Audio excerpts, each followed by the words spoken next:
Alors, moi je milite pour la liberté sexuelle de chacun depuis tellement d'années et j'ai vraiment compris que être brimé dans sa sexualité, c'est être brimé dans son être. Quand Marcel Nuss m'a demandé d'être marraine, ça me paraissait assez logique dans mon combat et dans ma démarche d'être marraine. Et ça me paraissait d'autant plus important que moi j'ai très longtemps eu un problème avec le handicap.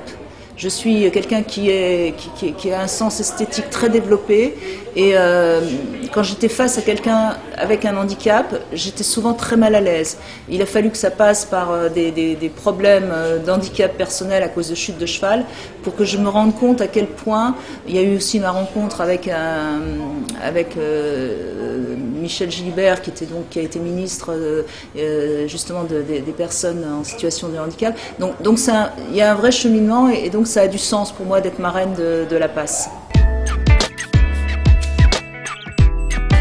C'est très simple, c'est qu'on est encore avec cet imaginaire collectif que la sexualité sert à la reproduction.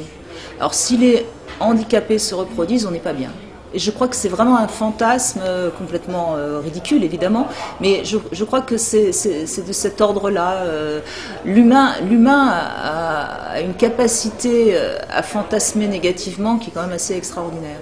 Une personne en situation de handicap qui a une histoire d'amour et qui a une sexualité après plus ou moins facile avec quelqu'un sans avoir recours à de l'assistanat, ça ne dérangera pas grand monde. Donc là, il y a quand même cette notion qu'il y a une séparation, encore une fois, entre l'amour et le sexe. Et je crois que c'est ça qui passe mal. On ne comprend pas que dans cet échange, finalement, chacun y trouvera son compte. Et j'utilise volontairement ce terme-là, et c'est ça qui pose problème. Je veux dire, le sexe et l'argent, c'est les deux sujets tabous, et particulièrement en France d'ailleurs. On sait que l'argent est particulièrement tabou en France, mais aussi parce que la sexualité, le sexe en France, c'est un sujet qui est très très mal abordé. Donc on tombe vraiment encore une fois dans un acte sexuel, c'est un acte d'amour gratuit. Donc c'est pas possible qu'on ait recours à des services sexuels. Donc il y a vraiment ça bloque vraiment dans l'inconscient collectif français.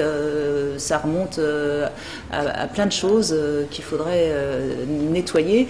Et je pense que de toute façon la Révolution française est responsable aussi beaucoup de tout ça. On a compris l'égalité dans le sens où on va couper les têtes qui dépassent. Et l'égalité, c'est à la limite pas de sexe pour personne, plutôt que du sexe pour tout le monde.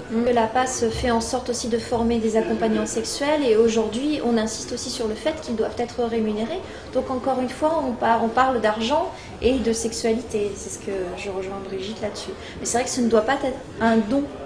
Voilà, c'est pas, on va pas aller faire du bien à quelqu'un comme ça gratuitement. Il faut que ce soit une prestation rémunérée et ça c'est important. Il suffirait déjà de lancer par exemple une pétition qui, à mon avis, serait signée par plein de gens, parce que de toute façon, être pour que les handicapés vivent mieux, comme ça, dans l'absolu, les gens vont la signer, la pétition, parce que on peut pas dire qu'on est contre les personnes handicapées. Regardez les places pour personnes handicapées, il y en a trop maintenant, donc c'en est ridicule. Enfin, je veux dire, donc ça fera bouger parce que les politiques ils ne réagissent qu'à ça, au nombre d'éventuellement électeurs qui sont pour ou qui sont contre. À mon avis, il faudra aussi qu'il y ait un vrai débat sur la prostitution et qu'on change un petit peu les mentalités par rapport à cela pour qu'il y ait une avancée sur l'accompagnement sexuel. C'est pas uniquement pour les hommes.